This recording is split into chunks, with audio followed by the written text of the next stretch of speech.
비가 오나 눈이 오나 강남역, 광화문, 보신각 등지에서 수백 수천 명이 모여 한 목소리를 냈습니다. 하지만 이런 사실에 대해 아는 사람은 당시 현장을 지나던 행인 말고는 별로 없습니다. 이들은 왜 거리로 나왔고 언론은 왜 여기에 대해 보도하지 않는 걸까요? 여러분의 고정관념을 깰 이 믿기지 않고 믿고 싶지도 않은 충격적인 세계사적 대사기극의 피해자는 바로 유권자 여러분입니다.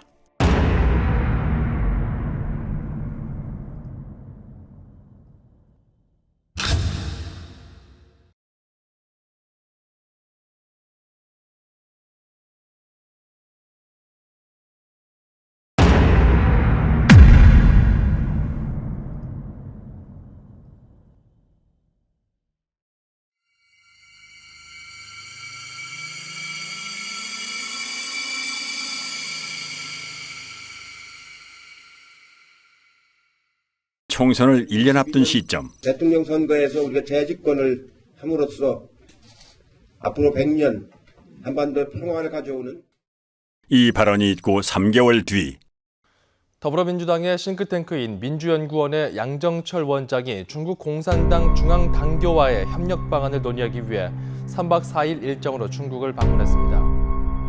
伟大光荣正确的中国共产党万岁！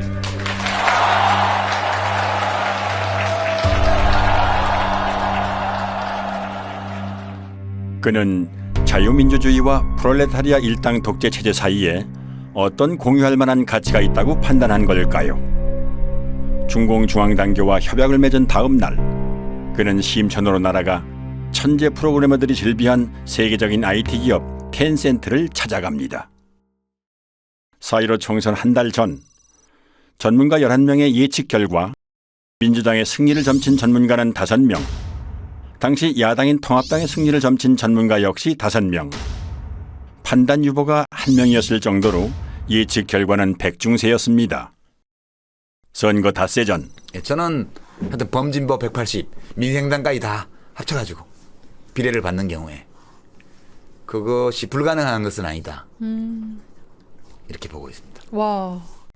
선거 하루 전 유시민의 발언을 의식한 탓일까요? 이근형은 지역구 목표를 130석 플러스 알파라고 밝히고 유시민이 말한 180석을 꿈의 숫자라고 표현합니다. 저희가 쉽게 예측하기는 어려운데 지역구에서는 130석 정도를 어느 정도 안정적으로 확보할 수 있지 않나. 그리고 거기에 이제 플러스 알파를 좀 기대하고 있습니다. 180석이라고 하는 것은 저희 입장에서는 굉장히 한마디로 꿈의 숫자입니다. 한마디로 꿈의 숫자입니다. 저도 과거에는 부활못이었어요. 저도 이제 특별감찰관실이나 그 국회 부의장실에서 부정선거 제보나 이런 것들을 접한 적이 있습니다. 그런데 그때는 이상한 사람들이다. 말도 안 되는 그런 거를 이렇게 가져오냐라고 해가지고 사실 제대로 살펴보지도 않았어요. 그냥 부활못이었죠.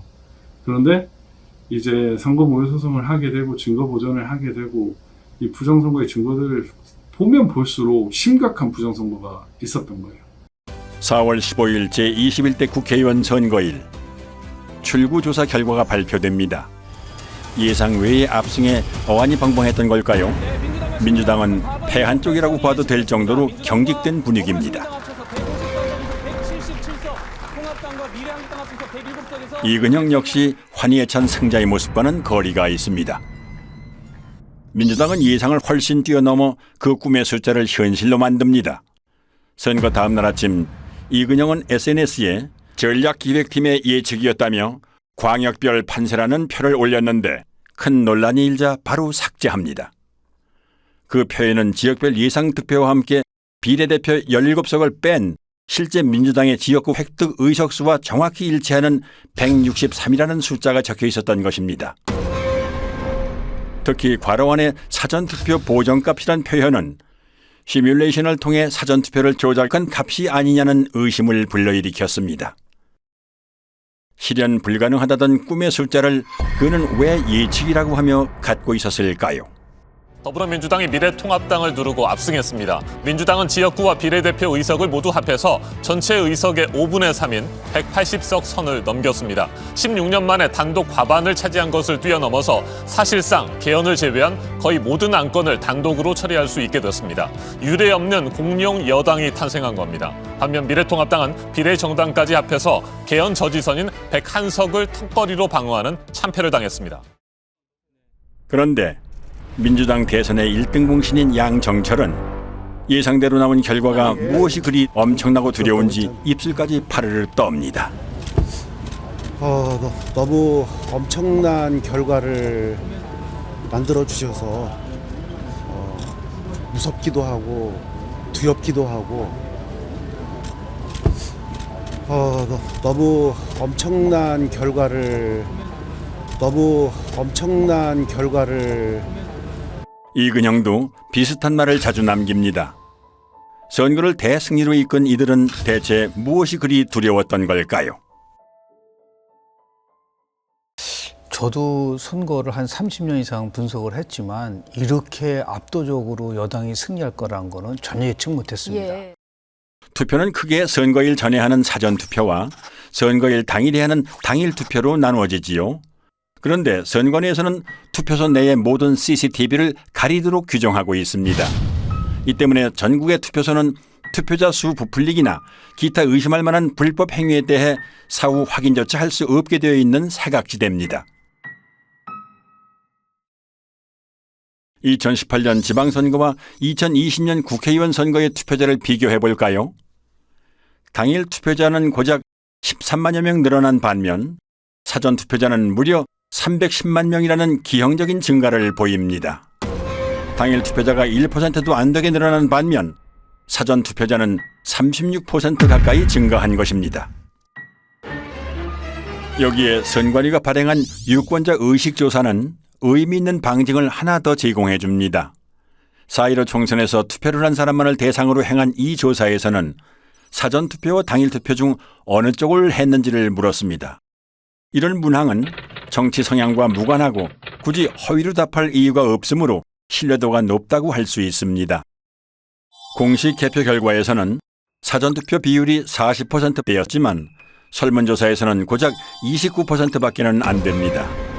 여기서 당일 투표자 수는 상대적으로 덜 조작됐을 것으로 추정되므로 실제 투표자 수와 차이가 없다고 가정할 때 당일 투표를 한 1,724만여 명이 전체 투표자의 70.9%이므로 전체 투표자의 29.1%를 차지하는 사전 투표자 수는 1,174만여 명이 아니라 707만여 명이 나옵니다.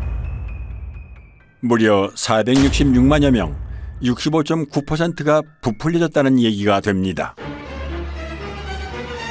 한편 부천 신중동 사전투표소의 투표자 수는 18,210명이었습니다. 이는 평균 4.7초당 1명이 투표했음을 의미하는데요. 코로나 때문에 발열 체크, 장갑 착용 등의 추가 절차까지 있던 상황임을 고려할 때 과연 가능한 투표 속도였을지 의문스럽습니다. 게다가 사전투표소는 당일투표소보다 훨씬 적어 비율로는 당일투표소가 4곳일 때 사전투표소는 1곳꼴이었습니다. 사전투표소보다는 당일투표소가 집 가까이에 있을 확률이 훨씬 높죠. 따라서 부득이한 경우가 아니라면은 집 근처에 당일투표소를 놔두고 굳이 먼 사전투표소까지 찾아가는 고생을 사서 할 사람이 얼마나 될까요? 그것도 코로나가 한창인 시기에 말이죠. 이쯤 되면 투표소의 CCTV를 가린 여러 이유 중에는 실제 투표하러 오는 인원수를 파악하지 못하도록 하기 위함도 있지 않았을까 의심이 됩니다. 총선 직후 투표지를 삼립방 상자로 운반하는 장면이 포착돼 논란이 일기도 했습니다. 가능성은 크게 두 가지입니다. 다량의 가짜 투표지 혼입으로 인한 상자 부족 또는 가짜 투표지를 채워놓은 상자. 어느 쪽이든 삼립방 상자가 직전 총선에 비해 3배 가까이 비상식적으로 증가한 사전투표자와 연관이 있다는 사실만은 분명합니다. 표 부풀리기는 실물뿐만이 아니라 디지털로도 이루어집니다. 수상한 정황은 충남 부여에서 목격됐습니다. 당시 현장의 개표 참관인들은 다음과 같이 진술합니다. 1번에 기표한 투표지가 지나치게 많이 남았는데 재분류를 하면 역전됐다. 2번 후보표는 재확인용으로 많이 분류됐다. 주로 사전투표지에서 그런 현상이 발생했다. 개표 사무원은 참관인들의 항의에 못 이겨 전자개표기와 연결되어 있는 노트북을 재부팅하고 개표기를 리셋했습니다. 그러자 1번 후보표가 많이 나왔던 처음 결과와는 상반되게 2번 후보표가 많이 나온 것입니다. 이런 이유 때문에 부자랄들은 투표지 분류기라는 용어 대신 전자개표기라는 용어를 사용합니다. 상당히 저조해요. 전반적으로 지금 개표가 어떻게 진행되고 있습니까? 최첨단 전자개표기 960대를 도입하여 960대의 그 전자개표기가 투표지를 분류하면 2002년 도입 당시 자랑스럽게 불리던 전자개표기라는 명칭은 슬그머니 바뀝니다. 멀쩡한 전자개표기를 투표지 분류기라고 부르는 건 법률상 전자개표기는 재보궐, 지자체 선거 등 작은 규모의 선거에만 쓰도록 현행법이 정해져 있기 때문에 전국 규모의 선거에도 전자개표기를 쓸 경우 불법이 되므로 굳이 투표지 분류기라고 부르는 것입니다. 그런데 비례대표 선거를 수개표했음에도 불구하고 개표 시간은 이전 총선에 비해 불과 1시간 36분, 20.4%밖에는 늘어나지 않았습니다. 투표자 수가 19.2% 증가한 점을 감안하면 수개표와 별반 차이가 없습니다. 대체 무엇 때문에 쓰는 기계인지 의문스럽습니다. 참고로 2024년 총선에는 길이 47cm의 투표지까지 사용할 수 있는 신형 전자개표기가 도입됩니다. 전자개표기를 이용한 미심쩍은 조작 방법은 또 있습니다. 투표지를 분류할 때 전자개표기와 연결되어 있는 노트북 화면에서는 투표지가 한 장씩 스캔됨을 확인할 수 있는데요. 무작위로 섞여 있는 투표지에서 한 후보의 표만 계속 나올 수는 없으므로 정상적인 상황이라면 기표도장이 이렇게 왔다 갔다 해야 됩니다. 그런데 잠시 후 민주당 후보의 표만 계속 스캔되는 믿지 못할 광경이 목격됐습니다.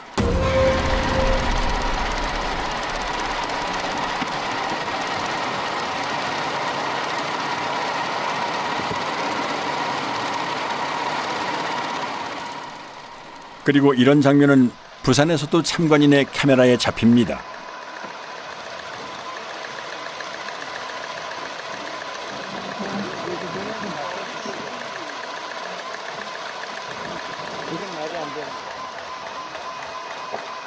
이제 하체계부가 들어가. 선별을 해놨나 봐요.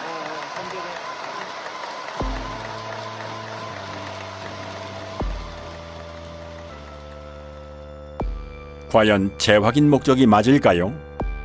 중복 스캔에 대해 선관위에도 질의하고 내부 지침도 확인했지만 그런 내용은 없었습니다. 오히려 분류된 투표지를 다시 통과시키면 투표수가 많아지게 되니 유의하라는 빨간색 주의 문구가 있었습니다. 재확인이라는 구실로 부풀린 득표수와 투표지 수를 맞추는 작업이라는 생각이 강하게 듭니다. 이 장면은 부자랄들에게는 너무나 유명합니다.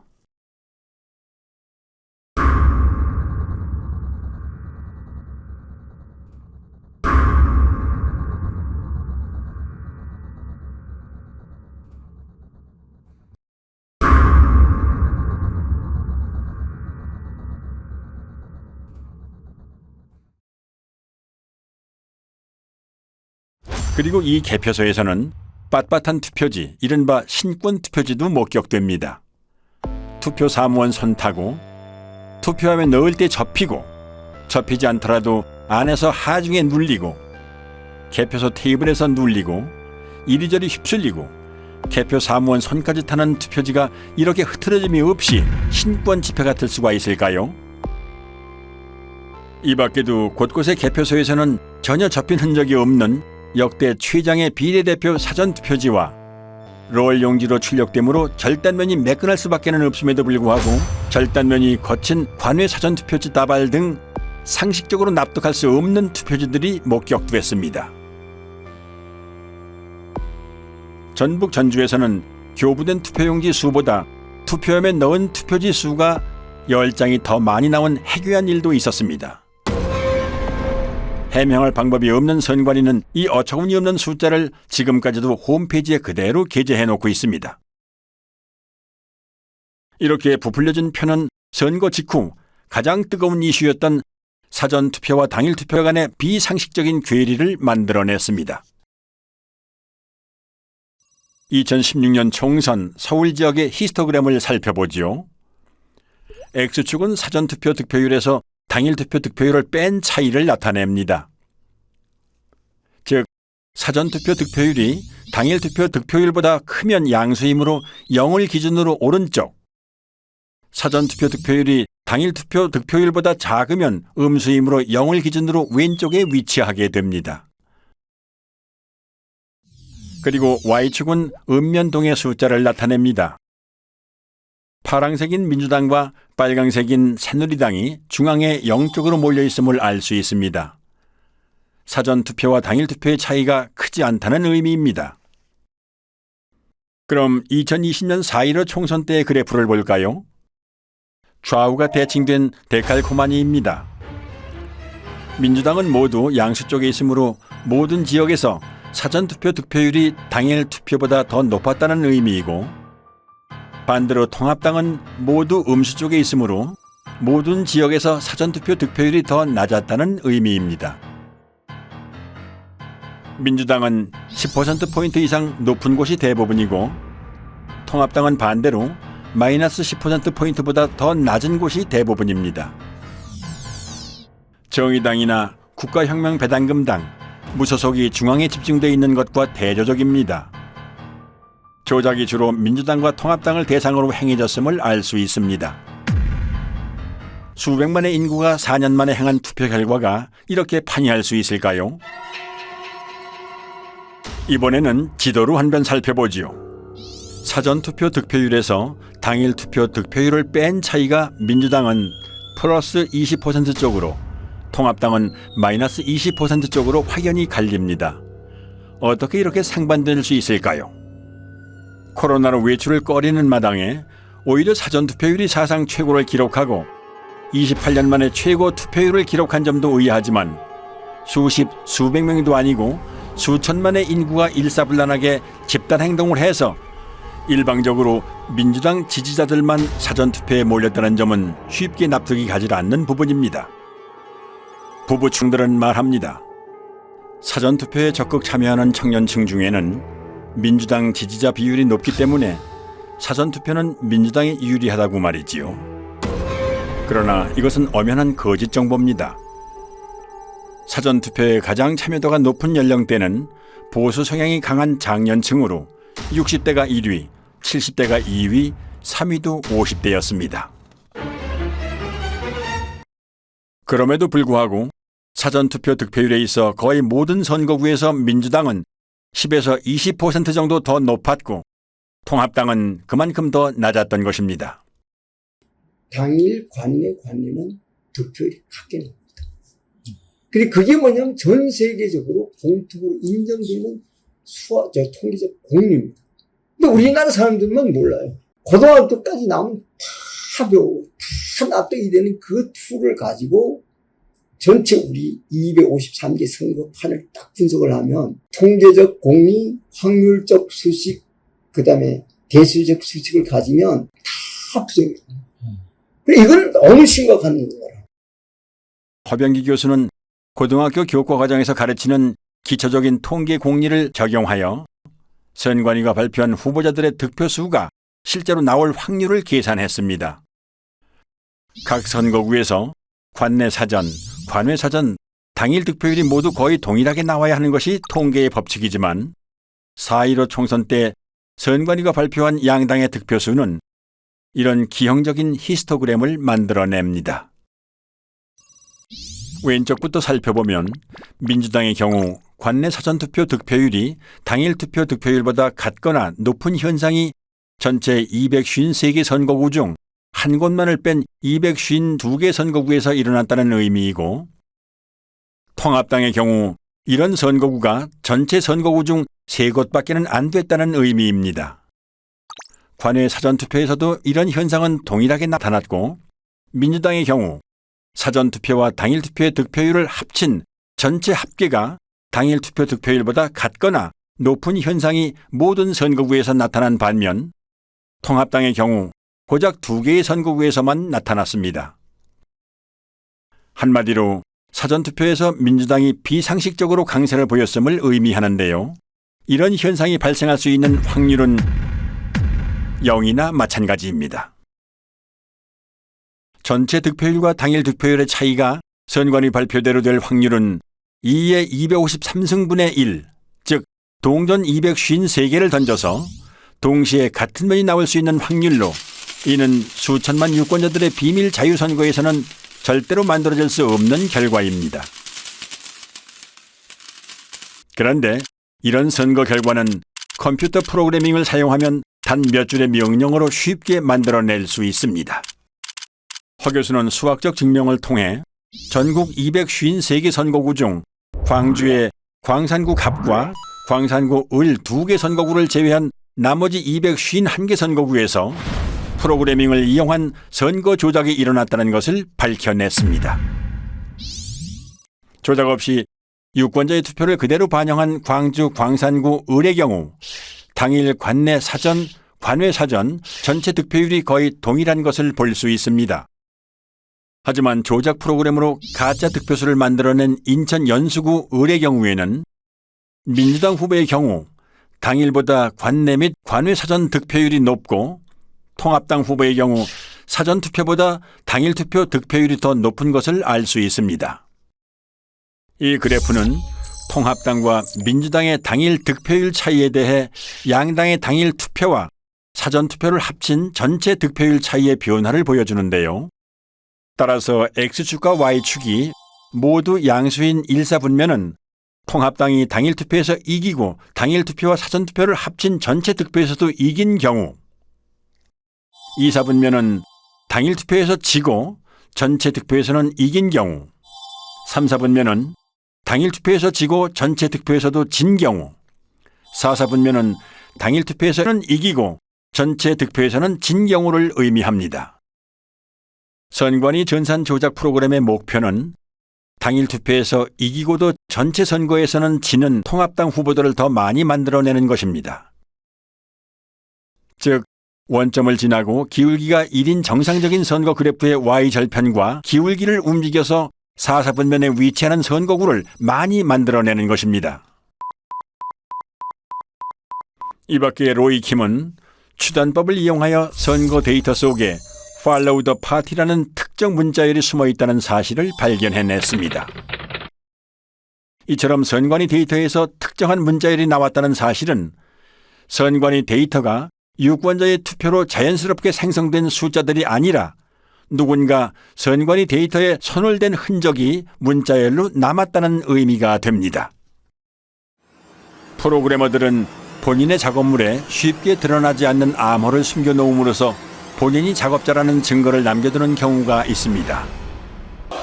永远跟党走永远跟党走永远跟党走永远跟党走 영원히 당을 따르라는 중국 공산당 구호인 영원근당주에서 영원을 빼고 당을 따르라는 부분을 영문으로 옮긴 Follow the Party.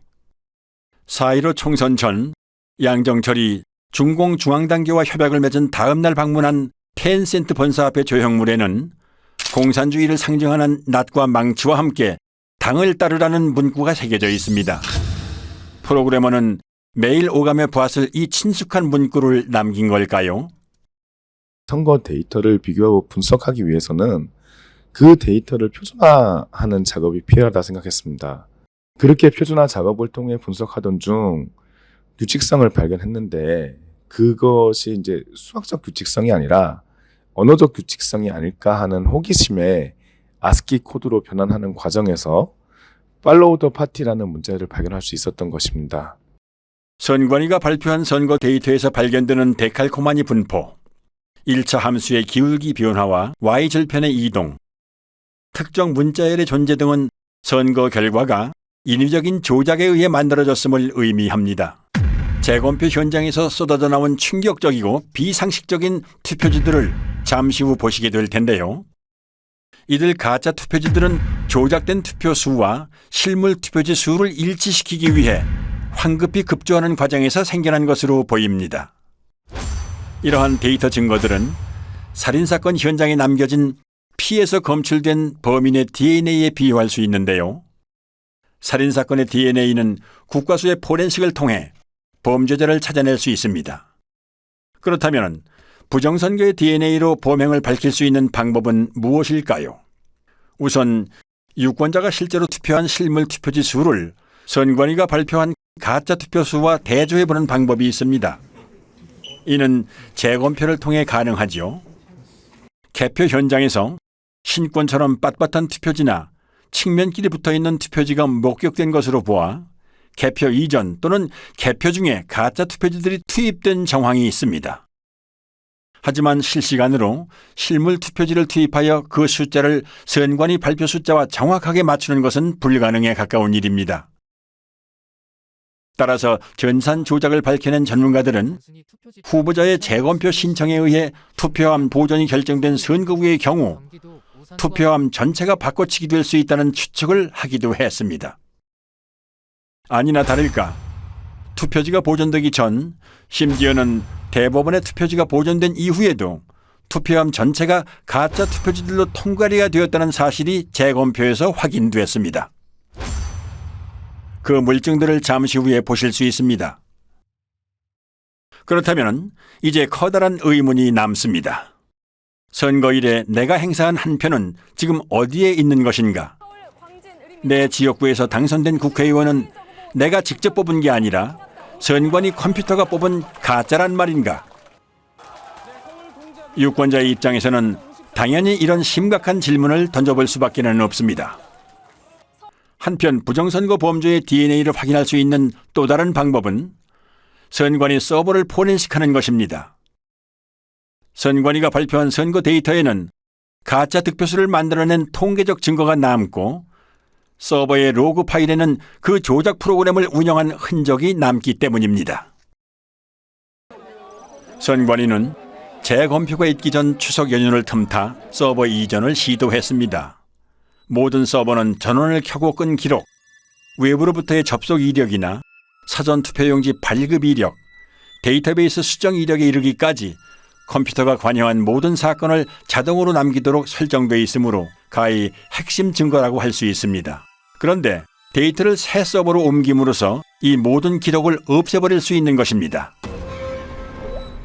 비유를 하자면 휴대폰을 교체할 때 사진이나 연락처만 옮기고 운영체제 업데이트 이력이나 통화 이력 등은 옮기지 않는 것과 마찬가지인 거죠. 한마디로 디지털 포렌식이 불가능해지는 것입니다. 선관위는 서버 교체는 아니라며 보도자료까지 배포하지만 이미 신뢰를 잃은 선관위의 말을 곧이곧대로 믿는 건 어리석은 선택입니다. 이에 인천 연수구 을 민경욱 후보의 재검표 소송을 맡은 변호인단은 중앙선관위 서버에 대해 증거 보존을 신청하지만 기각됩니다. 기습적인 이전 시도를 알아차린 시민들은 선관위 관악청사 앞에서 경찰과 밤새 대치하며 서버 이전을 막기 위해 필사적으로 저항하지만 역부족이었습니다.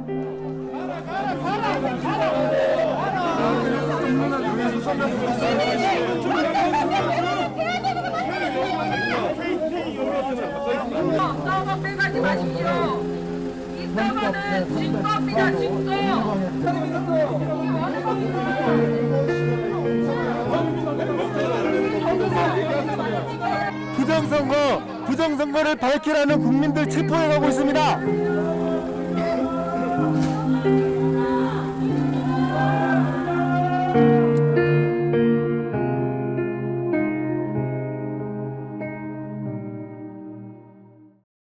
선관위는 이 물음에 답해야 합니다. 부정선거 범죄의 DNA가 어떻게 선관위가 발표하는 선거 데이터에 남게 되었는지, 우리 유권자들이 던진 진짜 투표지들은 지금 어디에 있는지, 포렌식의 핵심 증거가 되는 선관위 서버는 왜 빼돌렸고 지금 어디에 있는지, 만일 선관위가 이실직고하지 않는다면 수사를 통해 부정선거 범죄자를 검거하고 진실을 밝혀내야 합니다. 총선 직후 인터넷에는 비상식적인 선거 결과에 대한 의심의 글이 잇따라 올라왔습니다. 집단 지성의 뜨거운 토론이 이어졌고 밤잠을 줄여가며 만든 다양한 분석 자료도 올라왔습니다. 사람들의 의심은 커져갔고 마침내 부정선거임을 확신한 사람들이 거리로 나와 부정선거 규명을 외쳤습니다. 검정 옷차림에 검정 우산을 든 블랙 시위가 전국 곳곳에서 일어났고 단체가 만들어졌습니다.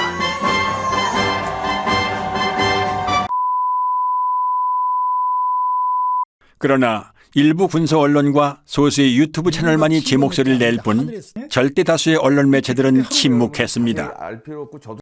오히려 나무위키 같은 좌편향 사이트나 일부 언론은 음모론으로 폄훼하기까지 했습니다. 진중권은 부정선거 의혹을 제기하는 사람들을 정신병자 취급했습니다. 아군에게 총구를 겨누는 사람도 있었습니다. 광주 사태 북한군 600명 투입설과 사전투표 조작설은 국가기관의 판단을 부정한다는 공통점이 있습니다. 중앙선관위의 투개표 관리는 세계적 공정성을 인정받고 그 음모를 기가 막히게 만들어내는 생산공장이 김어준을 비롯한 그 집단들이 존재하죠. 지금 보수 진영에도 그 음모론이 파고들었습니다. KBS의 기자들은 선배이기도 한 민경욱 대표를 비아냥거리기까지 했습니다. 말도 안 되는 소리 하지 마시고 4년 뒤에 잘 하세요. Follow the party, man. Follow the party. 이거 BGM으로 막 파리가 막 풀어져요. 이렇게. Party, man. 이거 나올 때마다 둠시 할 건데 공들여 기사를 안 보기 시작했어요. 그러니까 이만희가 재림 예수일 수 있는 거지. 그런 거지. 이만희가 재림 예수일 수도 있죠. 우리가 모르지. 그랑 똑같은 거야. Follow the party 몰라. 알고 싶지도 않아. 정작 최대의 피해자인 미래통합당은 꿀먹은 벙어리였습니다. 아니 몇몇은 오히려 민 대표 등 의혹을 제기하는 사람들을 비난하고 성토했습니다. 민경욱 의원이나 저 같은 사람들은 계속 정치를 하는 사람들이기 때문에 뭐 이런 정도의 국가적 혼란을 야기했으면은 민경욱 의원이 오르면은 제가 정치 그만두면 되는 것이고요.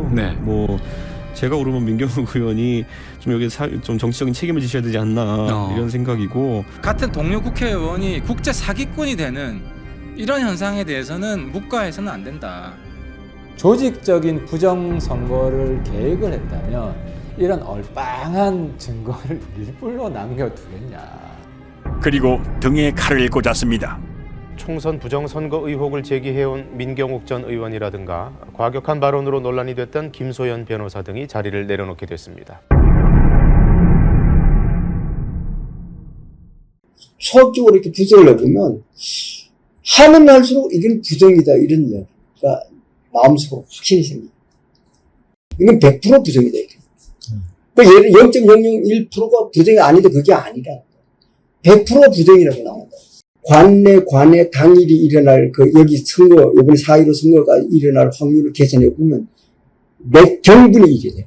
이 선거판은 도저히 이 세상에 존재하지 않는 선거 결과라는 게.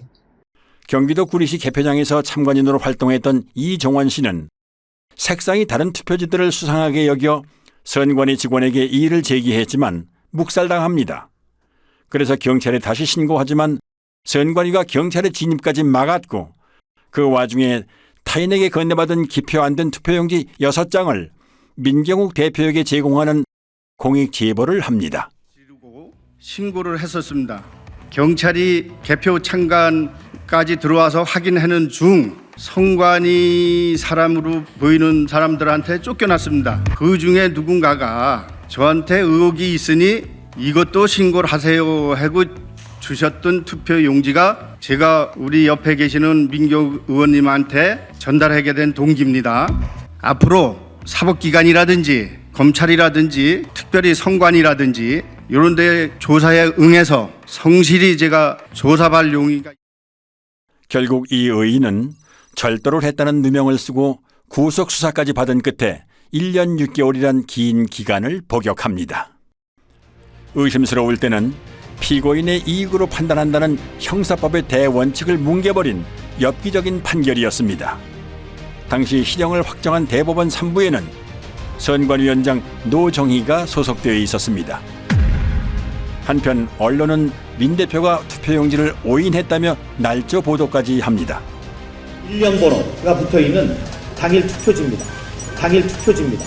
또 민의원의 주장과 달리 해당 용지는 사전 투표가 아닌 본 투표용인 것으로 드러났습니다. 중앙선관위 조사 결과 민의원이 입수한 투표용지 6장은 사전 투표가 아니라 총선 당일 본 투표 뒤 남은 용지였습니다. 모든 언론사는 선관위가 악의적으로 왜곡한 보도자료를 그대로 받아 쓴 걸까요? 아니면 알아서 충성한 걸까요? 4.15 총선은 누가 봐도 미심쩍은 선거였던 탓에 선거 직후 역대 최다의 선거 무효소송이 무더기로 접수되었고 부정선거를 줄기차게 주장해온 민경욱 대표는 가장 먼저 소를 제기합니다. 선거에 관한 소청이나 소송은 다른 쟁송에 우선하여 신속히 결정하고 재판하여야 합니다. 소가 제기된 날부터 180일 이내에 처리하라 이렇게 되어 있습니다. 하지만 대법원은 처리 기한을 4배 이상 훌쩍 넘긴 800여일 만에야 이 소송을 처리합니다. 중앙선거관리위원회는 선의의 피해자인지 아니면 부정선거의 주범이며 공범인지 국민들이 지켜볼 것입니다. 그런데 많은 사람들이 공감을 안 하는 게 문제예요. 지금이 어떤 시대인데 이런단 말이에요. 얼마든지 내년에도 또 신청을 해보겠어요. 해가지고 제가 교육을 시키고 싶어요. 사전투표 절대로 해서는 안 되고. 기다리고 기다리던 인천 연수구을 재검표가 소를 제기한 지 1년도 넘어 마침내 열립니다. 황당하게도 대법원은 사진과 동영상 촬영을 허용하지 않거나 극도로 제한합니다. 선관위는 투표지 이미지 파일 원본은 없다며 사본을 제출합니다. 투표지 이미지 파일이란 투표지가 전자개표기를 통과할 때 스캔되면서 저장되는 파일로 원본 파일을 확인해야만 진위 확인이 가능합니다. 사본에는 이미지 생성 시간 등의 핵심 정보가 없기 때문입니다. 그러므로 사본을 제출한 자체가 파일이 조작된 것임을 자인하는 셈이었습니다. 그런데 다행히도 중국 또는 다른 어디에선가 급조됐으리라 추정되는 투표지들은 품질이 조악하다 못해 엉망이었습니다. 투표관리관 도장의 빨간 잉크가 일장기처럼 원형으로 뭉개져 글자를 제대로 알아볼 수가 없는 이른바 일장기 투표지가 나왔고 지역구 투표지 하단에 비례대표 투표지 일부가 인쇄된 배춧잎 투표지도 나왔습니다. 프린터에서 롤 용지로 출력하는 사전 투표지에서는 절대 나올 수 없는 측면끼리 붙은 자석 투표지. 아니 동영상 촬영이 되나? 네네네. 제가 그 권한을 아 그래? 지금 계속 촬영 중이에요. 됐습니까? 이거 안 띄워진다. 어머나 이게 뭐야? 안 띄워진다 이거. 접촉면을 자세히 한번 찍어볼게요. 이게 어떻게 붙어 있는지. 이렇게 하니까 떨어지네. 비지미 또는 이발이라고 불리는 재단 잔여물을 달고 있는 투표지. 이거는 자르다가 만 거 같아요. 네, 제가 지금 동영상 찍었습니다. 이거 한번 뒤집어 주실 수 있나요? 계속 카운팅가. 이것도 네. 옥년 이동이네요. 네. 이것도 옥년 이동입니다. 네네네. 그럼 저희가 그 옥년 이동.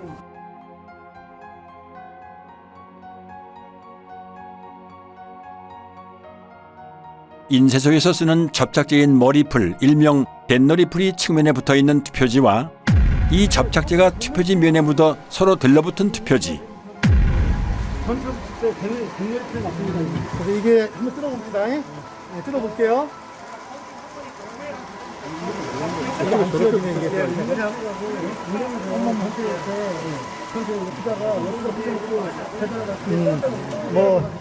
이건 별도로 계산하면 될 것 같아요.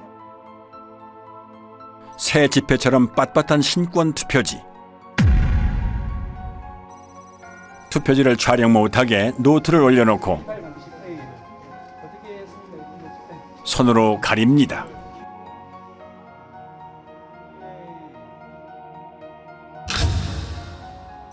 한쪽 여백이 아예 없는 것으로도 모자라 기표란 일부가 잘려나간 투표지, 테이프로 보수한 투표지, 스캔한 투표지를 다시 인쇄한 흔적. 재검표 현장은 그야말로 엽기적인 투표지의 전시장이었습니다. 물론 증인신문 때 해당 투표소의 사무원들은 투표 당시 그런 투표지를 보지 못했다고 증언합니다. 민경욱 대표는 이런 투표용지에 투표한 사람을 찾는다며 10억 원을 내걸고 신문에 전면 광고까지 냈지만 그런 투표용지에 투표를 한 사람은 아직까지도 나오질 않고 있습니다. 첫 번째 재검표인 만큼 주요 언론에서도 보도를 했습니다. 단 선관위의 이미지 파일 원본 인멸이나 비정상적인 투표지가 쏟아져 나왔다는 언급은 이런 반구도 없는 편파적인 보도였습니다. 재검표 전후의 표 차이도 279표나 났지만 이를 문제 삼는 언론 역시 없었습니다. 재검표장에 일어나는 일들을 국민들이 알면은 가만 안 있겠죠. 재검표장에서 무수히 나온 가짜 투표지들을 보면 부정선거가 없었다라고 생각할 수가 없습니다. 투표함을 개봉을 하는데 특히 사전투표함을 개봉만 하면 정말 이것은 희상천외한 이상투표지들이 쏟아졌단 말입니다. 그것을 보면서 저는 진짜 충격을 받고 소름이 끼칠 정도였습니다. 스캔해갖고 다시 인쇄했다는 게 확인이 되는 게 뭐냐면, TMC 340에서 프린터에서 있는 투표지가 나오면 망점이 점막이 이렇게 프린터로 막 풀어진 게 보여요. 보이는데, 이 파주권은 없어요. 망점이 없어요. 다 뭉그러졌어요. 이게 프린터에서 뭉그러질 수가 없거든요. 프린터 아무리 잉크를 막 또 붙인다고 해도 뭉그러질 수가 없어요. 박용찬 후보, 지금 당협위원장께서 그때 증거 보전 때 사진을 잘 찍어 놓으셨어요. 그래서 휴대폰에 그 사진을 선명하게 보관한 후에 이렇게 칭칭 감고 도장을 찍고 한 모습을 사진을 잘 찍어 두셨던 겁니다. 그리고 이제 마음을 단단히 먹고 이번에 재검표를 하러 가면 반드시 비교를 해보리라 이렇게 이제 마음을 먹고 갔던 거죠. 가서 대조를 해보니까 유관상 안 맞는 거예요. 그러면은 뭐 가짜 투표지를 다 갖다 놓고 우리 뭐 하는 짓이냐 이런 참 의구심을 가지면서 그 재검표에 늘 임해야 했었습니다. 결국 이제 그거를 국투본 이름으로 고발을 하고 고발 대리인 자격으로 제가 이제 영등포 경찰서 고발인 진술까지 하러 갔습니다. 근데 나중에 보니까 어이없는 이제 수사 중지 결정을 내려놓고 있는 거예요. 뭐 이게 누가 했는지도 알 수 없고 그러니까 범인이 나타날 때까지 수사 중지한다. 다른 선거구의 재검표에서도 이상한 투표지들이 쏟아져 나왔습니다. 경남 양산 을에 관외 사전투표지 7천여 장 중 일그러진 타원형 기표 도장이 3천여 장 나왔습니다.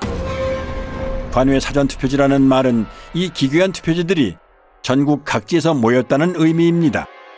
이런 괴이한 일이 발생할 확률은 얼마나 될까요? 또한 정규용지 중량인 평량 100g보다 50%나 무거운 150g짜리 투표지 다발도 나왔고 자석 투표지, 한쪽 여백이 없는 투표지, 그리고 영등포구 을에서는 미사용 투표지 중 일련 번호가 아예 없는 투표지도 나왔습니다. 신고는 약방의 감초입니다. 오산에서는 투표지를 가로지르는 검은 줄도 발견됐습니다. 이 투표지들은 엄격한 품질 검사를 통과해야 납품 가능한 당일 투표지입니다. 여기 뭐 점이 찍힌다든가 뭐 키가 들어간다든가 하면 안 되는데. 측면이 너덜거리는 테이프 붙은 투표지와 접착제 붙은 투표지, 검표한 옛날 기차표 같은 투표지, 테이프 접화면이 맞지도 않는 투표지, 비스듬히 잘려나간 측면에 도장까지 이상한 투표지, 사람이 아니라 인쇄기가 찍은 듯한 기표 도장,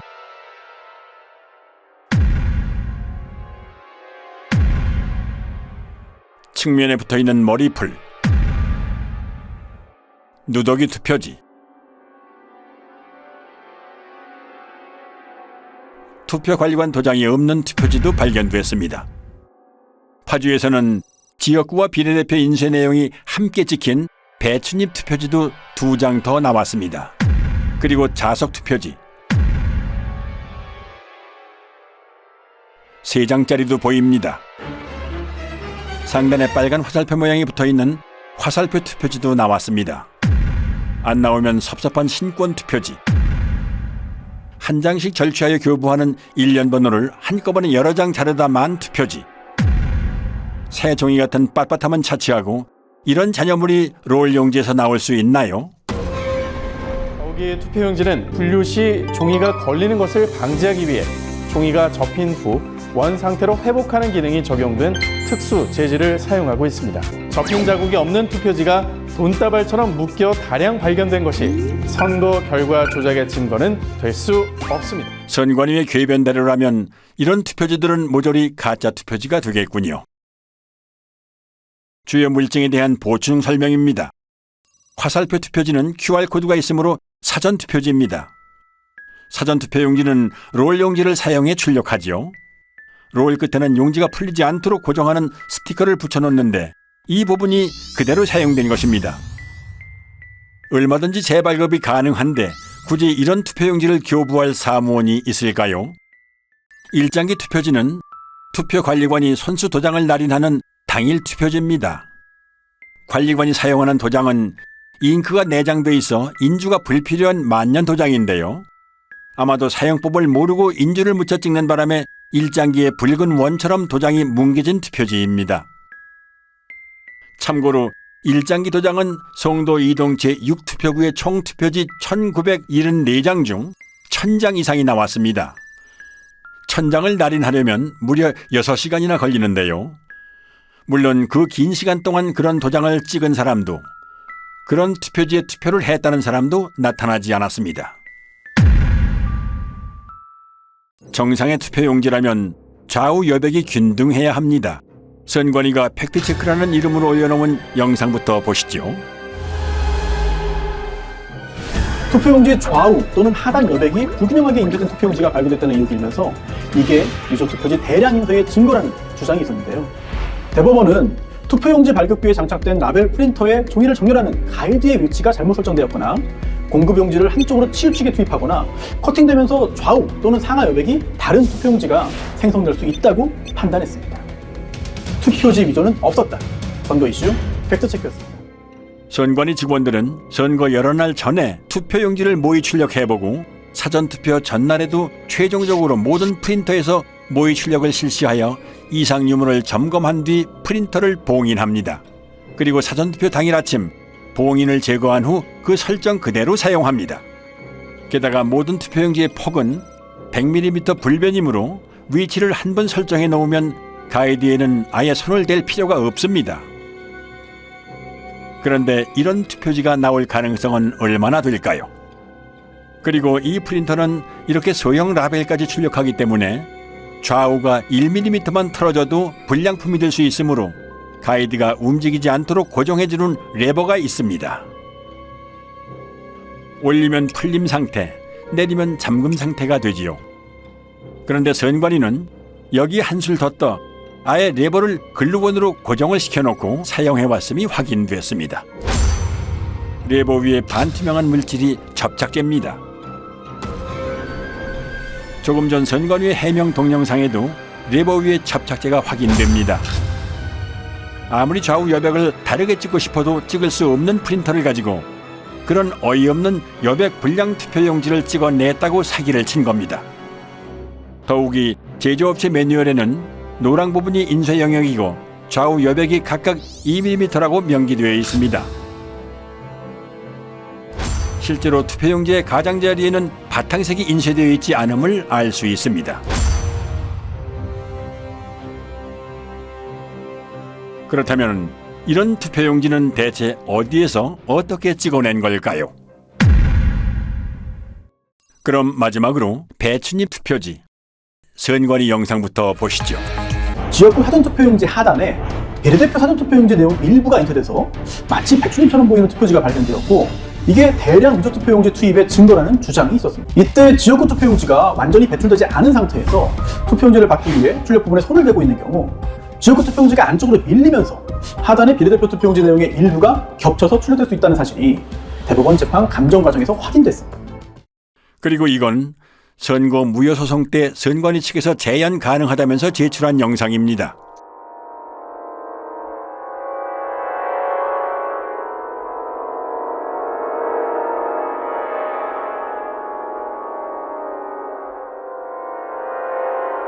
발상은 참신했지만 반박 불가한 여러 증거가 투표지에 남아 있었습니다.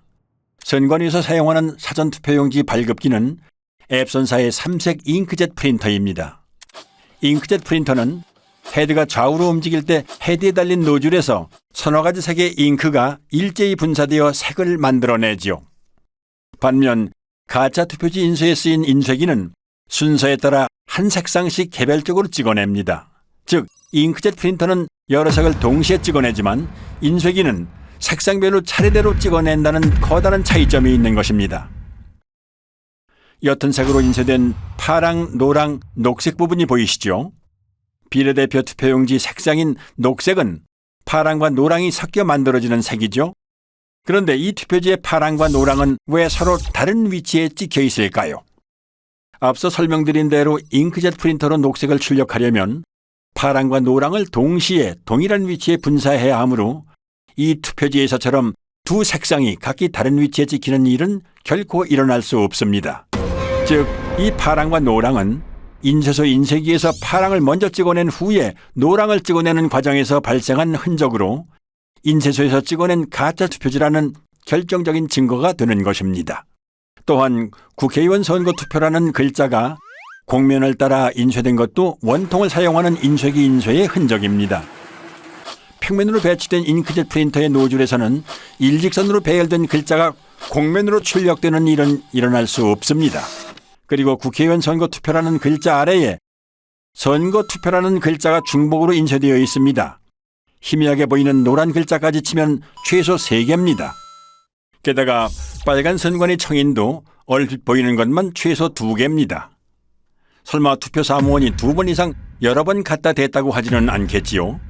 또한 한국경제당 아래에 위치한 친박신당이 더 위에 찍힌 것도 설명할 수 없는 부분입니다. 참고로 이런 인쇄 불량은 인쇄 중 찢긴 용지 일부가 원통에 달라붙은 것을 모르고 계속 작업할 때 일어나는 현상입니다. 사실 배춧잎 투표지의 증거는 이것 하나만으로도 충분합니다. 투표용지 출력에는 낱장이 용지가 아니라 이어져 있는 롤 용지를 사용하므로 앞에 투표용지가 절단되는 순간 다음 투표용지는 이미 상당 부분 인쇄를 마친 상태가 됩니다. 즉, 지역구 투표용지가 배출될 때 비례대표 투표용지 가장 윗부분의 선거명과 청인은 이미 인쇄를 마친 상태인 것입니다. 이 영상을 한번 보시죠. 선거용지 2장을 받으면 지역구 투표용지 배출에 바로 이어서 비례대표 투표용지가 나오는 모습입니다. 아무리 재빨리 들이민다 해도 비례대표 투표용지 상단부에 선거명과 청인은 찍힐 틈을 허용하지 않습니다. 그러므로 이런 현상은 일어날 수 없는 것입니다.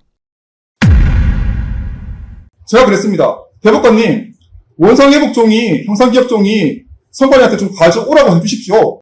대법관들 세 분한테 박준 변호사가 가가지고 이건 인쇄해서 재단한 거지 우리 국민들이 찍은 투표지가 아니다라고 이렇게 설명을 했더니 조재현이라는 그 대법관이 안 듣겠다고 고개를 돌려버렸어요.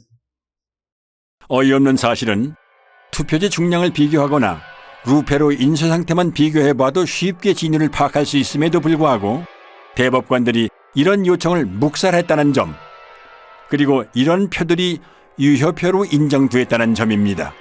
정말 다 바꿔놨었습니다. 사전투표, 당일투표 전부 가짜였습니다. 금촌 이동 투표로 경우에는 투표로에는 이상 투표지들이 기재됐는데 관리관 날인 없이 약수무장이 나갔다. 또 그 번호표 미절치 상태로 한 장이 나갔다. 오전 시작할 무렵에 이제 그런 일이 벌어졌다고 기재되어 손글씨로 되어 있습니다. 그러니까 누군가가 분명히 적은 것이죠. 그렇다면 이것은 재검표 때 나온 금촌 이동 이투표소 투표지들은 진정한 투표지가 아니고 뭔가 바꿔치기 된 투표지가 아니냐. 이상하다. 투표록에는 투표관리관의 실수로 도장을 찍지 못했다라고 이렇게 20장을 찍지 못했다고 했는데 재검표장에는 전부 다 찍혀서 나온 이런 특이한 현상이 있어요. 개표장의 투표지들과 재검표장의 투표지들이 다르다라는 얘기죠. 이런 빳빳한 이런 성질뿐만 아니라 투표록, 개표록에 있어서의 그런 심각한 차이도 이런 부정선거를 입증하는 그 증거라고 할 것입니다. 인천 이동 이투표소 경우에는 상당히 이제 우리 이때까지 많은 의혹들이 총 어떻게 보면 정점에 이른 그런 사례로 볼 수 있지 않을까. 물론 비례대표 투표지 같은 것들이 이제 검증되어서 막 열렸다면 거기도 감당할 수 없는 물증들이 있었을 거라고 생각됩니다. 근데 그 부분들이 다 닫혀버린 상태로 지금 현재 우리에게 남아있는 것 중에서 상당히 강력하게 이렇게 현상을 보여주는 부분이 아닌가 생각합니다. 이 사람들이 한 번도 하지 않은 게 있습니다. 비례대표 투표함을 하나도 열지 못했어요. 비례대표 투표함을 하나도 열지 못한 이유가 있겠죠. 너무나 엄청난 증거들이 쏟아질까 봐 두려웠던 거죠. 비례대표 투표지에 대한 중요성은 초기부터 강조되었습니다. 워낙 이게 길어가지고 특별히 위조하기가 어렵다. 표시가 많이 날 거다. 이렇게 생각했기 때문에 처음부터 증거 보전을 할 때부터 문제가 됐습니다. 증거 보전을 할 때 비례대표 투표지까지 하도록 법원 명령이 나왔는데 선관위 국장급에 해당되는 사람이 그 지역국장인가요? 아니 판사를 막 그렇게 판사의 권위도 무시하고 그거를 증거 보전을 못하게 했거든요. 그리고 뒤에 따라가서 했거든요. 이미 뭔가 또 손을 썼겠죠. 아마도. 그러니까 그때부터 벌써 비례대표 투표지가 자기들에게 엄청나게 약점이 있었던 거죠. 비례대표 선거 무효 소송은 3년 만에 재판을 열었는데 그 첫 기일에 모든 증거 신청을 기각하고 바로 변론을 종결하고 선고기일을 잡고 기각 판결을 내렸다는 말입니다. 이런 재판이 있을 수 있습니까?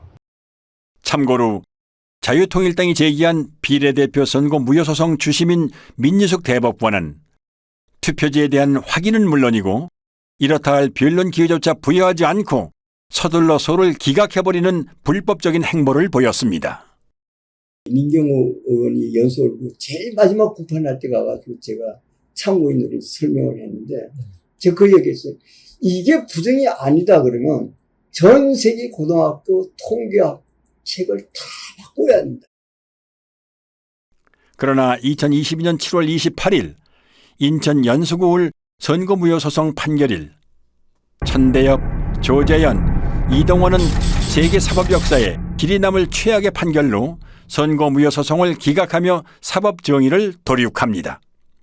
그들은 누구나 알아챌 수 있을 정도로 허술한 온갖 물증을 무시하며 칼에 지문을 남길 만큼 어리숙한 범인은 없으므로 칼에 지문을 남긴 자는 범인일 수 없다는 황당한 논리로 선관위를 비호합니다. 선거소송의 피고인 선관위원장이 본인의 사건을 직접 재판하는 것은 모순이고 헌법에 위반됩니다.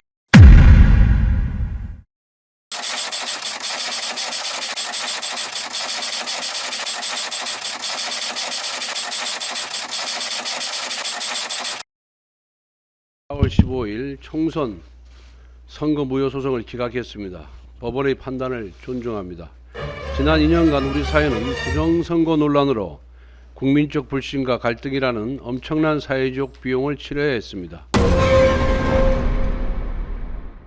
그나마 후손들에게 그나마 덜 욕을 먹으려면, 불명예를 회복하려면 지금이라도 양심 선언하고 제대로 재판해야 된다. 그렇게 생각을 합니다. 사전투표지나 당일투표지를 불문하고 모두 다 법원에 제출하기 이전에 선관위가 발표한 후보별 득표수에 맞춰가지고 투표자들이 던진 투표지를 모두 다 파쇄 내지 소각 처리하고 인쇄소에 새로 만든 투표지들을 투입해가지고 법원에 제출했기 때문에 빳빳한 신권다발 투표지라든지 배춧잎 사전투표지라는 이런 부정투표지가 나온 거 아닙니까? 그거를 대한민국의 대법관들이 다 아는 겁니다. 알매도 불구하고 본인들이 그냥 덮기로 결정한 겁니다. 그 판결문에서는 그 본드가 떡칠된 투표지 같은 것은 일체 언급을 하지 않습니다. 가장 설명하기 곤란하고 불리한 부분은 아예 이렇게 존재 자체를 묵살해버리는 식으로 편법을 쓰면서 진행했습니다. 증거가 나오잖아요. 그 법조항이 있죠. 예를 들어 선거재판에 대한 법조항이 있어요. 제가 문외한으로 가봐도 당장 이건 선거 재선거예요.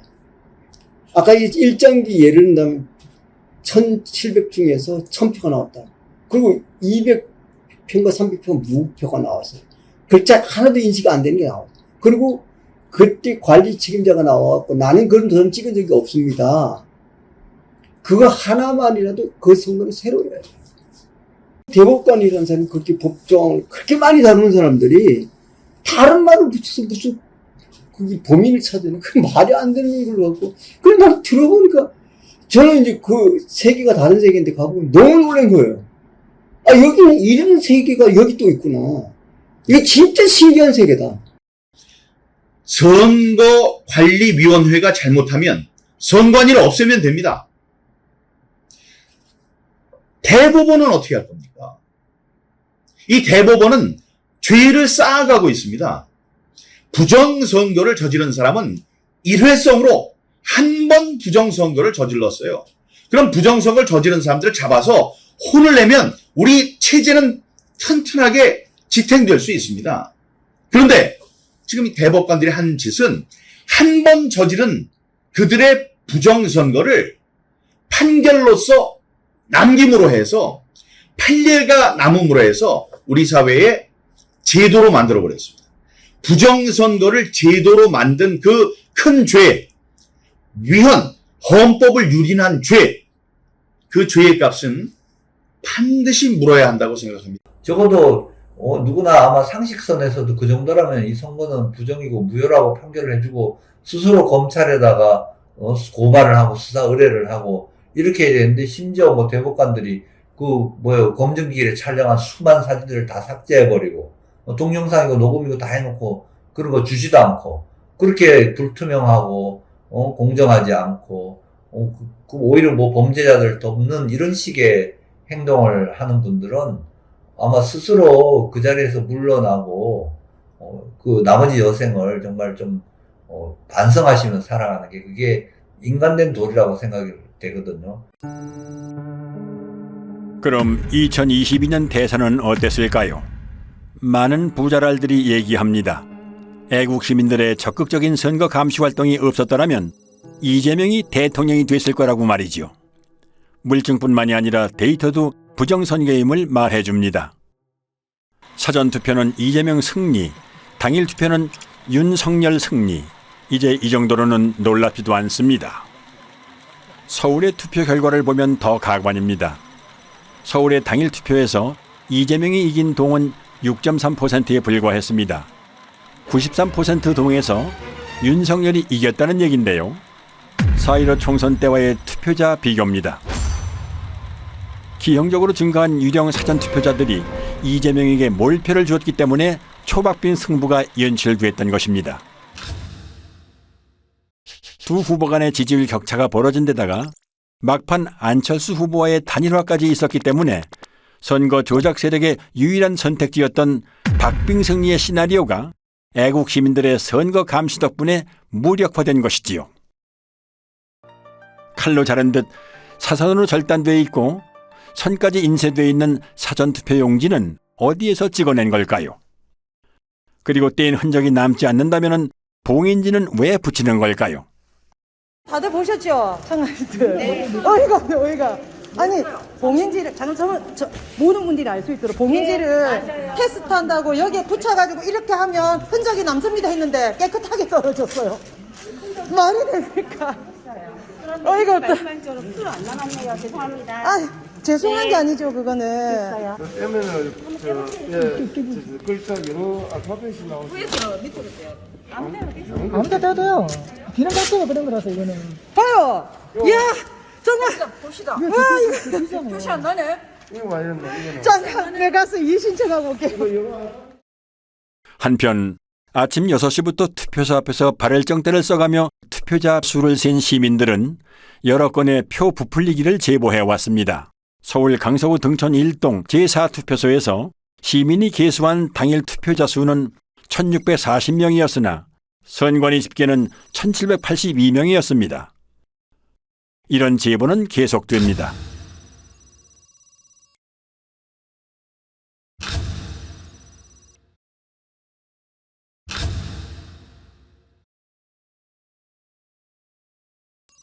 국민의 참정권 유리는 정권이 바뀐 후에도 여전히 계속되고 있습니다. 결정권자인 윤 대통령이 부정선거를 수사하라는 그런 지시만 내려주면 순식간에 밝혀질 수 있을 거라고 생각하고요. 이 투표지들을 보면 3구 대선에 이어 치러진 6.1 지방선거 또한 부정이 아니라고 말 못합니다. 이재명이 출마한 인천 계양구 올 국회의원 보궐선거의 빳빳한 당일 투표지들, 그리고 새로 산 벽돌책 같은 교육감 투표지들, 일련 번호가 절취 안 된 투표지들은 투표 사무원이 절취하는 걸 깜빡 잊어다 치더라도 자르다만 투표지는 있을 수가 없습니다. 절취하다만 투표용지를 그냥 교부할 사무원, 그리고 그런 투표용지를 받아들고 기표소로 향할 투표자는 유령밖에 없습니다. 연속되는 동일 후보 투표지 투입은 지방선거에서도 포착됩니다. 그런데 세로 줄이 보이시죠? 문제는 이 줄이 있는 투표지들이 각지에서 우편으로 취합된 관외 사전 투표지라는 점입니다.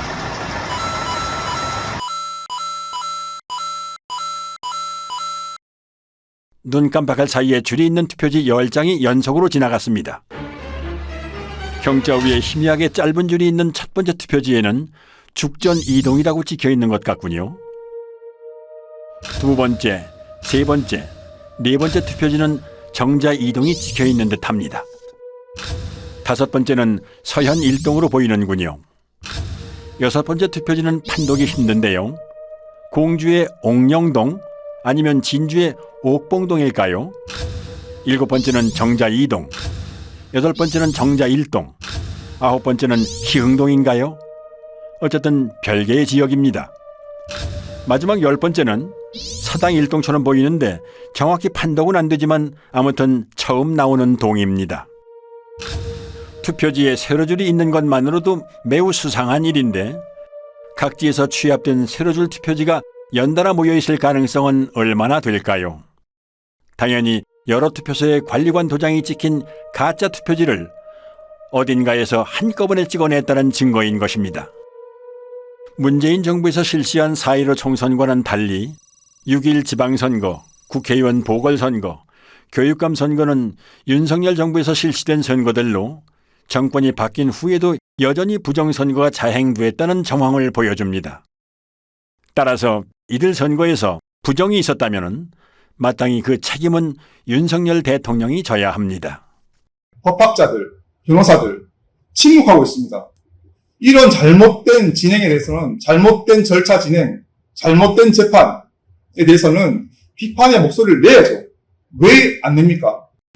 이 시대를 살았던 기자들은 지난 4년의 공백기간, 그 양심의 공백기간, 이 사회의 목탁, 무관의 제왕, 칼보다 강한 펜을 휘두르지 못했던 그 자신들의 죄를 앞으로 오랫동안 고백해야 될 겁니다. 이 배춘입 투표지로 투표한 사람이 존재한다고 가정을 하지요. 선관위는 QR코드 확인을 통해 이 투표지로 투표한 사람이 누구인지를 특정할 수 있습니다. QR코드 맨 마지막 7자리의 일련 번호가 투표자마다 다르게 부여되기 때문이지요. 사전투표소에 들어서서 본인 확인을 하고 투표용지를 발급받는 순간 투표자와 투표용지가 매칭되고 기표된 투표지는 전자개표기를 통과하면서 누구에게 투표했는지가 컴퓨터에 저장되므로 누가 누구를 뽑았는지를 확인할 수 있는 것입니다. 당일 투표지의 경우 일련 번호가 절취된 상태에서 전자개표기를 통과하므로 익명성이 보장되지만 사전투표지의 경우는 일련 번호 즉 QR코드가 붙어있는 상태로 전자개표기를 통과하므로 사전투표를 한 국민의 정치 성향을 선관위가 파악할 수 있는 것이지요. 설상가상으로 여론조사 업체들은 조사 전화번호를 통신사로부터 직접 받는 게 아니라 선관위 산하에 여심위를 통해 받도록 되어 있습니다. 그러므로 사전투표에서 얻은 정보를 이용하여 여론조사 표본을 편집하는 일은 이론적으로 얼마든지 가능합니다. 입맛에 맞게 편집된 여론조사 표본은 조작된 결과를 만들어내고 이에 영향받은 중도층의 민심은 표심에 반영될 수밖에는 없습니다. 여기에 선거 조작이 더해지면 선거 결과는 특정 정당이 유리하고 기타 정당에는 상대적으로 불리하게 나올 수밖에는 없고 이런 악순환은 시간이 흐를수록 고착화할 것입니다. 이렇게 선관위가 제출한 자료를 보면 투표자가 누구였고 그 사람이 몇 시경에 몇 시 몇 분에 투표를 하러 왔고 그 사람의 주소지가 어디고 이런 것들이 딱 적혀져 있습니다. 결국 QR코드와 그 투표 시간을 이렇게 연동을 하게 되면 누구인지를 바로 확인할 수 있는 그런 상황이더라고요. 결국에는 비밀투표 원칙이 위배되고 있다라는 거를 스스로 자인을 했는데 선관위는 지금도 그걸 부정을 하고 있죠. 지금도 이제 만약 공중파 같은 데서 이런 그 사건을 다루고 국민들에게 알린다면 국민들이 저는 가만히 있지 않을 거라고 생각됩니다. 언론은 선관위의 조작 결과를 무비판적으로 수용하고 재검표에서 쏟아져 나오는 온갖 물증이나 대법관들의 만행을 철저히 외면함으로써 대중의 눈을 가렸습니다. 정치인은 또 어떤가요? 부정선거를 할지라도 나만 당선되면 국가의 존립, 국민의 주권은 내 알 바 아니라는 태도로 침묵, 방관하고 심지어 부정선거를 밝히려는 국민들의 노력을 무시하고 조롱해온 자들은 앞으로 영원히 권력의 무대에서 퇴출되어야 합니다.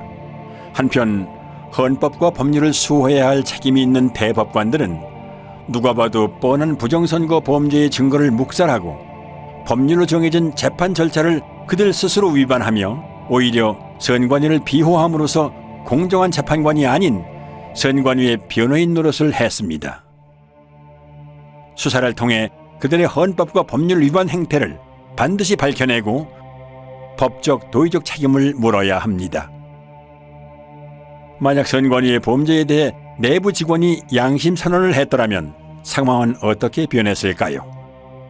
양심 선언이 없었더라도 통계학과 등 학계가 소신에 따라 부정선거를 외쳤더라면, 학계가 비겁했더라도 언론이 제 목소리를 냈더라면, 언론이 입을 닫았더라도 정계가 부정선거를 부르짖었다면, 정계가 외면했더라도 대법원이 양심에 따라 판결했더라면, 대법원이 범인과 한몸이더라도 온 국민이 들고 일어났더라면 상황은 어떻게 바뀌었을까요?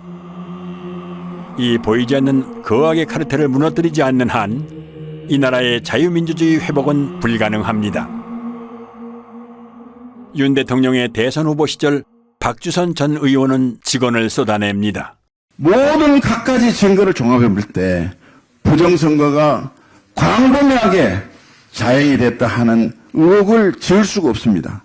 실제로 검토 결과 몇 장의 투표용지를 보니까 경악을 금할 수가 없었습니다. 재작년 4.15 총선 때 사전선거가 좀 부정 의혹이 있지 않는가 걱정을 많이 하고 계시는 거 알고 있습니다. 부정선거를 만약에 획책한다면 이 나라에서 살 수 없게 해야 되지 않겠습니까? 윤 대통령도 뭐 평생 검사 생활 하시던 분인데 저는 그분이 이제 살아온 이력이라든지 맡은 바 이런 걸 통해 가지고 이런 걸 그냥 묵인하고 넘어가지는 아니라고 생각되거든요. 그리고 기대를 많이 합니다. 하고 다만 이제 워낙 큰 일이라서 신중하게 정치적으로 뭔가 잘 해야 되겠죠. 그래가지고 정말 나라가 혼란 없이 이렇게 불의와 부패한 데 관여된 사람들은 지휘고하를 막론하고 일단 그 직에서 배제하고 또 조사해가지고 그 응당한 책임을 처벌을 받도록 하고 또 그 제도는 다시 개혁을 해가지고 국민들 누구나 이렇게 신뢰하는 선거제도를 다시 마련해야 될 거로 생각합니다. 윤석열 대통령은 대선 후보 시절 유세에서 한 약속을 지켜주기 바랍니다.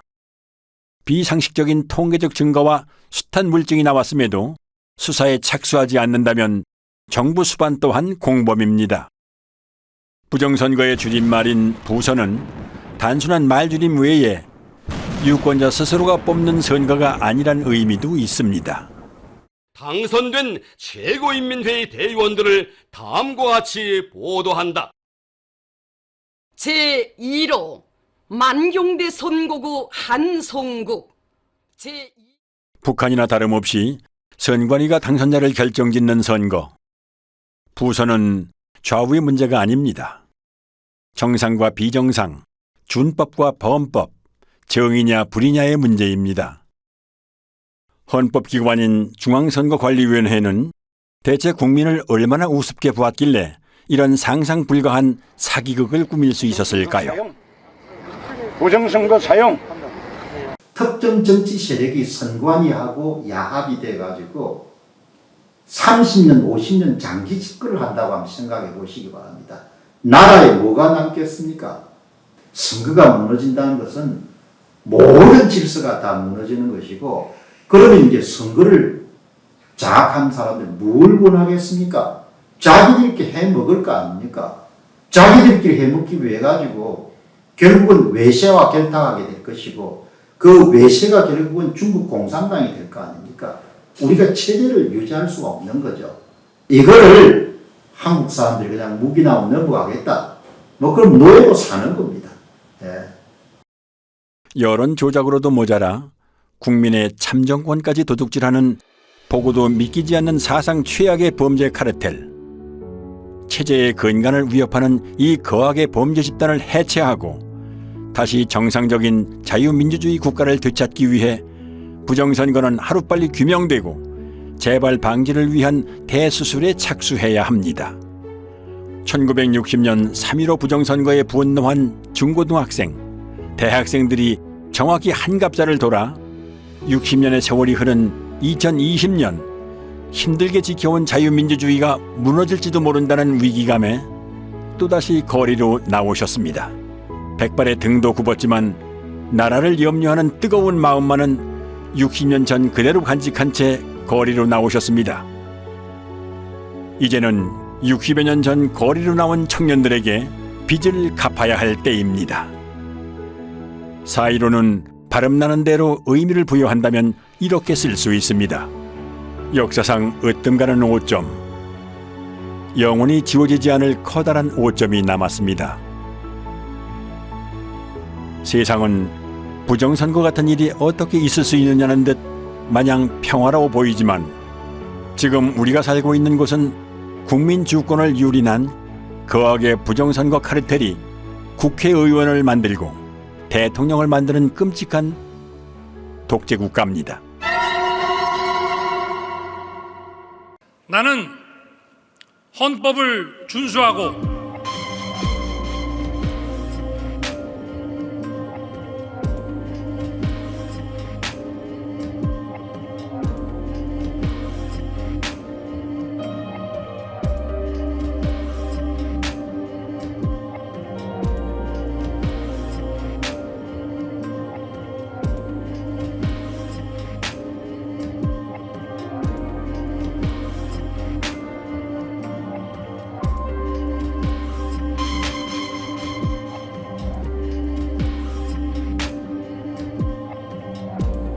문재인 대통령은 청와대에서 천대엽 신임 대법관에게 임명장을 수여했습니다.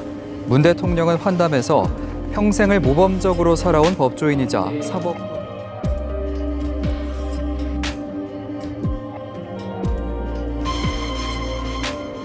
천대엽이라는 대법관이 저에게 이렇게 얘기를 했는데 저는 아직도 그 목소리가 잊혀지질 않습니다.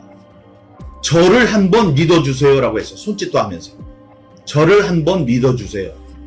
안타까운 것은 우리 국민들이나 변호사들, 법조인들은 메이저 언론에서 보도를 해주는 것만을 사실이라고 인식하는 그런 경향이 있습니다.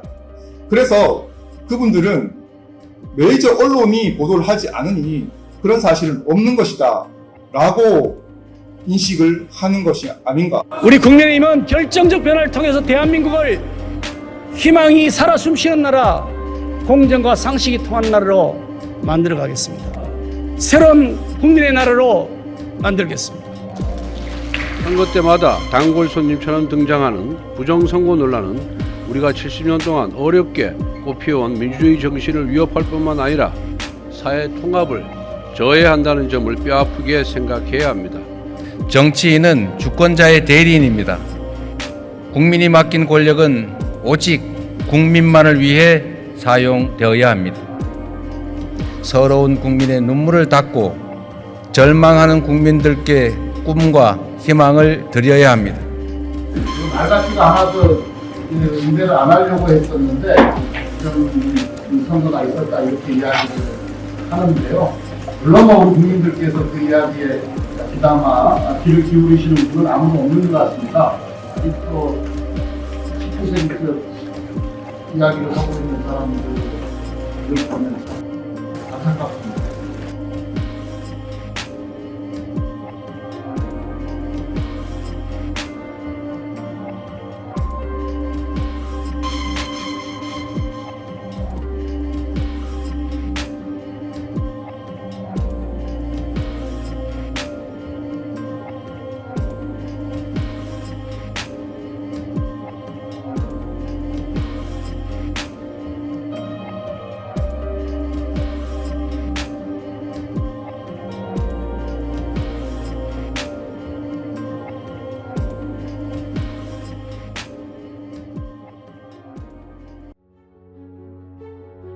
수사를 통해 부정선거의 진상을 규명하고 관련자를 처벌하고 잘못된 선거 제도를 뜯어고쳐 우리의 권리를 되찾고 나라를 바로 세울 것인가?